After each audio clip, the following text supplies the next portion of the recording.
يهدي به الله من اتبع رضوانه سبل السلام ويخرجهم من الظلمات إلى النور بإذنه ويهديهم إلى صراط مستقيم. My name is, now it's Khadim, but it was Mark Jackson. I'm 57 and I was born in Concert. Concert's a small town, 15 miles to the west of Newcastle. Very, very strange place. It was a steel works. So everybody in the town lives in the town, socialised in the town. Some people, pensioners, when I was younger, had never left Concert. No reason to leave. Men had gone away to war in the Second World War, came back, and since 1945 to 1985, never left Concert. Everything was there for them. Maybe go to Blackpool occasionally on holiday. Very strange place, brother. Very, very insular. No ethnic diversity. No Muslims. No Muslims in Concert. There is now, but this was back when I first became a Muslim. There was no Muslims in Concert. Split between Protestants and Catholics.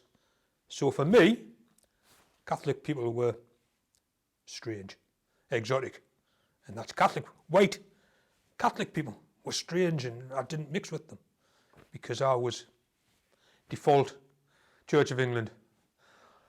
I never went to church, brother. I believed in God, but I didn't go to church. I wasn't a fan of organised religion. I didn't like it. I thought it was not for me. And I'm sitting here in front of you. Ya Allah. I grew up in the 70s and the early 80s. Nothing special. Very normal. Very nice. I was married and divorced young. And then a few years later I met my wife now. And we married. And we've been married 30 years. But nothing sticks out, brother. Nothing sticks out. As I say, I didn't like religion. I believed in God, but I didn't think I needed to go to church. I think the reason was I felt it was very controlling. My understanding of, used to talk to Catholic people now and again, my understanding was your prayers go to the priest and then the priest sends them to God. I thought, this is not how it works. I think my prayers need to go directly to God, not through another person. But no, nothing.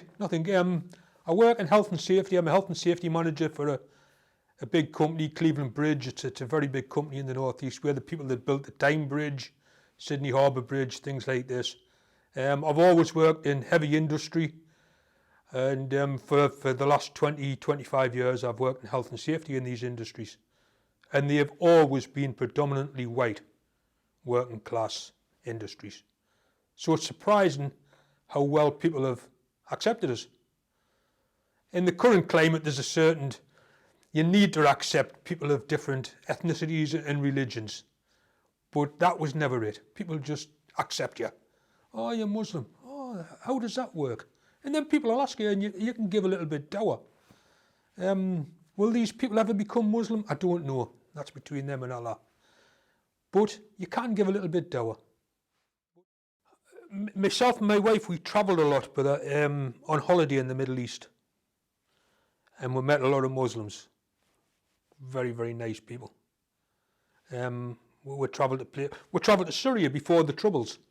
It was becoming a big tourist destination. Fantastic country, fantastic people. Beautiful. And Palestine, went to Palestine, Tunisia, Morocco, Turkey, all these Muslim countries, and we met a lot of Muslims. And I think slowly it starts to sink in. And it starts to become,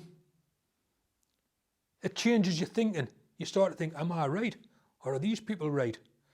And slowly, myself and my wife, we both started to think that. And say we travelled to Syria and we went to the Umayyad Mosque. You get to visit as a tourist. You get to visit the Umayyad Mosque. And I felt compelled to pray. I wasn't a Muslim. I didn't know how to pray. I didn't know. So I just sat there and I spoke to God, Allah, I spoke to from the heart. And my wife felt the same when we came out. We were very, very moved by our experience in Syria and the people we met. People with nothing, but they want to share what they've got. We went to houses and people lived in almost caves. They were almost like caves. And there was about 20 tourists. And the woman of the house, everybody had to go in and the kettle was on, make tea. On an open fire. Kettle's going on an open fire. Have tea. Sit down, everybody sit down and have tea. It's not, and then give me money, it's just hospitality. And I thought, yeah, I'm doing something wrong in my life. And for a lot of years I'd been searching for something, but I don't know what it was. But there was something missing. I always say to everybody, it was like I was a jigsaw and there was a piece missing. And it was Islam. I didn't know at the time. There was just something missing. I've spoken to the vicars and priests who have had them at the masjid. And a vicar said to me, he said, do you not think you could have become a Christian? And I said, it never entered my head to become anything. I wasn't drawn towards Christianity, and it never entered my head to become a Christian or Muslim. It just happened. It was something very organic, but we've never looked back. Because my wife took a shahada at the same time as me. My wife's from Concert, white British. We'd never met Asian people till probably we travelled abroad. Very, very, very, very strange how it had happened. It was people's submission to Allah, brother. People praying 5 times a day. Hearing the call to prayer. I think the call to prayer is such a beautiful thing. We stood in Palestine outside the Church of the Holy Sepulchre. We weren't Muslims. There was a group of maybe 20 people. And the guide was telling us about the Church of the Holy Sepulchre. Behind us is the Mosque of Omar. The call to prayer happens. The guide was very upset. He was a Jewish man. I think it's maybe a political tour. It's very, very pro-Jewish. But very good. Everybody turned round when the call to prayer started. And everybody listened. And it's things like that, brother.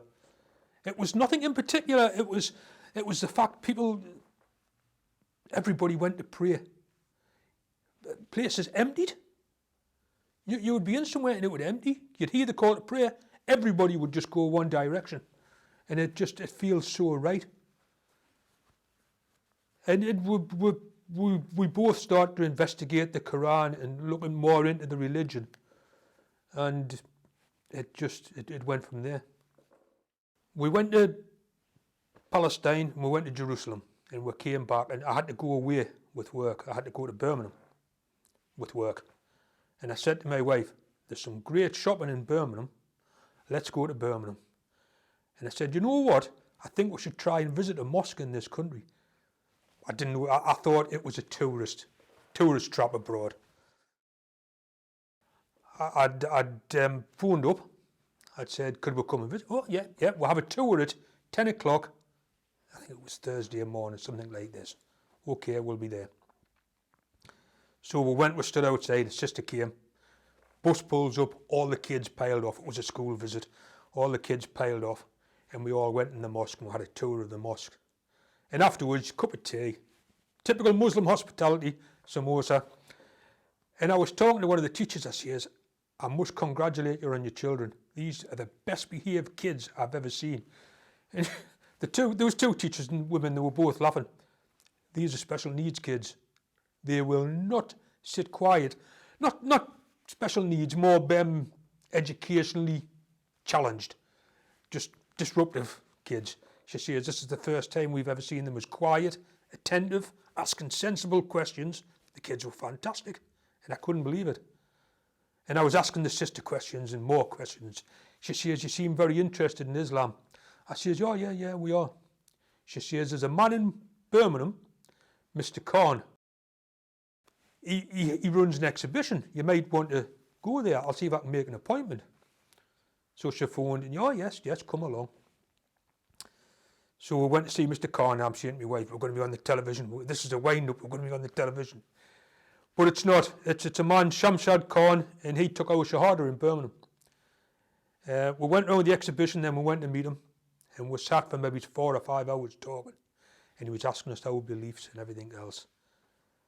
And he said, you know, I think you're already Muslim, and you just didn't know it. You just need to take the final step.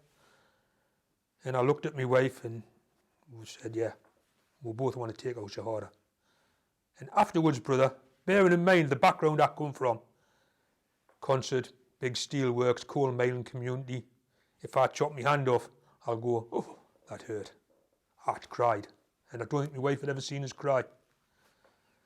And I was crying afterwards because I was so emotional about taking my Shahada. And it just hit us both so hard. It was, and 8, 9, 10 years later, I'm not even sure. Because everything before Islam seems to have faded away.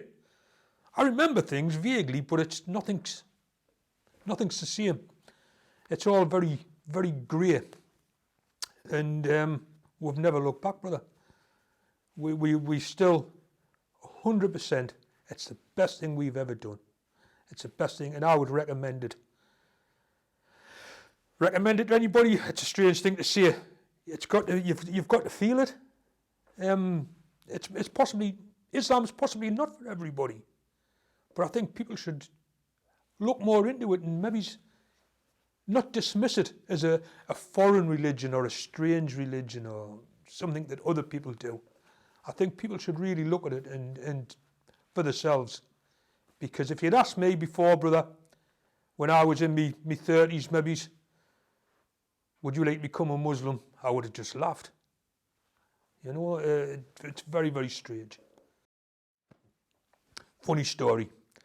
Mr. Khan said, there's a mosque in Newcastle, very, very good mosque. I know the imam, Sheikh Abdul Basit. Here's a telephone number, go there. So we lived in Concert, 15 mile away. Newcastle's accessible, but it's a car journey. So I phoned up one evening when I came into work. Can I make an appointment with the imam? On the phone. Imam not here, and the phone went down. So I tried the next night. Can I make an appointment with the imam, please? Imam not here. Phone went down. So the third time, can I make an appointment with the imam? Don't put the phone down. Yes. Can I make an appointment with the imam? Tomorrow night, 8 o'clock. I'll be there. So myself and my wife came down, met Abdul Basit, Brother Schwab, and we're sat and we're talking to them, and he says, is there anything that worries you? I says, will I be accepted? Will we be accepted because we're white? And they both laughed. He says, you need to come in. And I prayed, first time in a masjid, I prayed properly with the brothers. And then, I don't know whether it's Newcastle Central Mosque or every mosque thing, I was handed the microphone and ushered to the front. And I'm standing like a rabbit in the headlights. And afterwards, all the brothers congratulated us and hugging. And I've never really been in a situation where men hug each other, and it's so physical, you know, and so beautiful, and it's so fantastic. And I've never been in that, brother, and it was great. It was great. I came to the masjid for prayer. We had classes here. We had the Quran class. There was durses. IDC. I went to IDC, Islamic Diversity Centre, and I was helped there. But there is a lot of support in Newcastle for people, and nobody should be left alone. Nobody should be left. You know, once you become a Muslim, it was probably slightly different for me, because I had my wife. We'd both become Muslims at the same time. We're both together, and we had each other for support. But I can imagine people who come to Islam on their own, and the family aren't Muslims, or that they have just friends at the masjid who are Muslims. I can imagine it's slightly different for them. But yeah, there's a lot of support in Newcastle. What kind of difficulties have I faced becoming a Muslim? I've been very lucky, brother. I haven't faced really any difficulties. My family, very accepting. Considering my parents are both 80 now, and they're from Concert, so they've lived there a lot longer than me, very accepting. And my parents came to the mosque, they've been quite a few times. And my father came, met Abdul Basit. First thing he said to Abdul Basit, our Imam, you're a bit young to be doing this job, aren't you? I'm going, Ya Allah. They're very accepting. And I think my parents are so accepting and so happy with it because they've just seen I'm a better person. I was never a bad person, but I'm a better person. And Islam hasn't changed us into a bad person or a fundamentalist. It's just made me a better person. And I'm much more content. And they can see I'm much more content and I'm more settled and happy. EDL and BNP, people like this, they do annoy us a little bit. Come to the mosque and talk.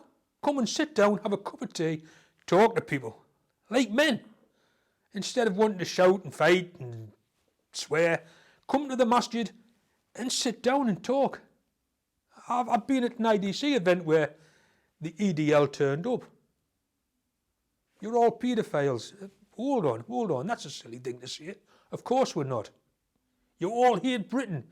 No, we don't. It's our country. You know, a lot of people have come here second, third, fourth generation, even first generation people. I know Syrian people, Iraqi people, and they love Britain because Britain's a safe haven. They've given them a country. They've given them somewhere to live. Yeah, back home's Iraq, Afghanistan, Pakistan, but you're living in Britain. And I see a lot of Muslims who were very, very happy with Britain. And it's their country. But anybody that doesn't like Islam, what do you know about it? Because there's a lot of books out there, brother. I've come across them. There's a lot of books which will tell you some very strange things about Islam. Unfortunately, the author's name is usually not a Muslim name. It's a white British, and they've heard a story, and somebody's told them a story, and you know, my brother's cousin's friend had a bad experience with a Muslim. But come and see for yourself, and you'll be made welcome. Connect with the masjid. This is my advice to everybody. If it's a new Muslim, somebody who maybe left Islam or doesn't like Islam or had a bad experience with Islam or just hasn't prayed for years, connect with the masjid. You can pray at home. Alhamdulillah, there's great reward in praying at home, but come to the masjid if you can, because it's so different. And it's such an experience, and the brotherhood, everybody's brothers and sisters, but come to the masjid. That's my advice to anybody. Anybody who they're not feeling their Islam anymore, come to the masjid. People say, but you don't have any culture. I'm British, like, so that's probably right, but we do have culture. British people do have culture. Unfortunately, it's the culture of going to the pub, going to the nightclub. So I don't miss that at all. I don't miss that. But we do have culture, and it causes problems. At work, Christmas parties. I don't go to, brother, because there's alcohol and a lot of free mixing, and I don't usually have to free mix. The ladies in the office stay in the office, and I stay on the shop floor. But at Christmas parties, everything's different. So I don't do it. But we do have culture. And I appreciate people from other countries have their culture, which maybe gets in the way of their Islam as well. But learn your deen. Come to the masjid, learn your deen. And leave culture. I'm leaving culture. My wife's left culture. We've left the British culture. And we try to be as Islamic as we can and good Muslims. But that's my advice to anybody, from wherever. Leave your culture behind and follow the deen.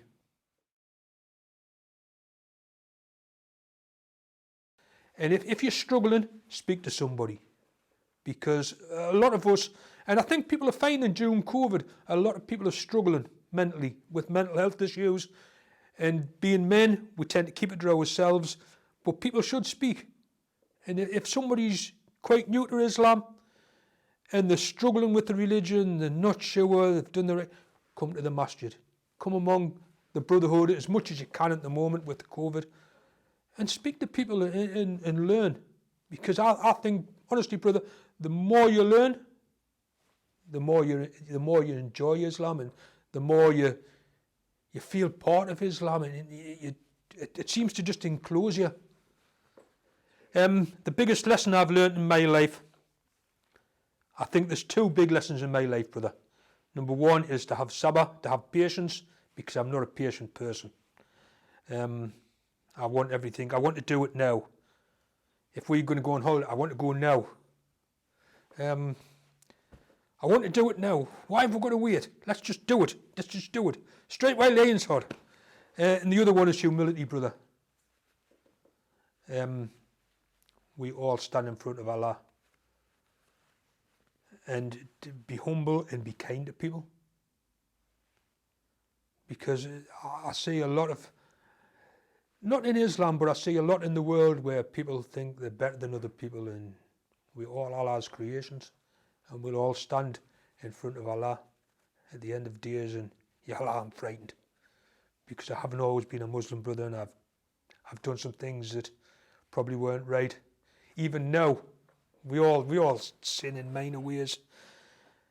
And humility, brother, I think that's the big thing. Nobody's any lower than me in the mosque. Nobody's any higher than me in the mosque. Everybody's a brother. And I think just humility. And in the world, nobody's any lower than me. The lowest person in the world, I would lift them off the knees and say, you're my brother. You're not my servant or my slave, you're my brother. And I would hope that the really, really powerful people in the world would lift the likes of me and say, you're not lower than me, stand up.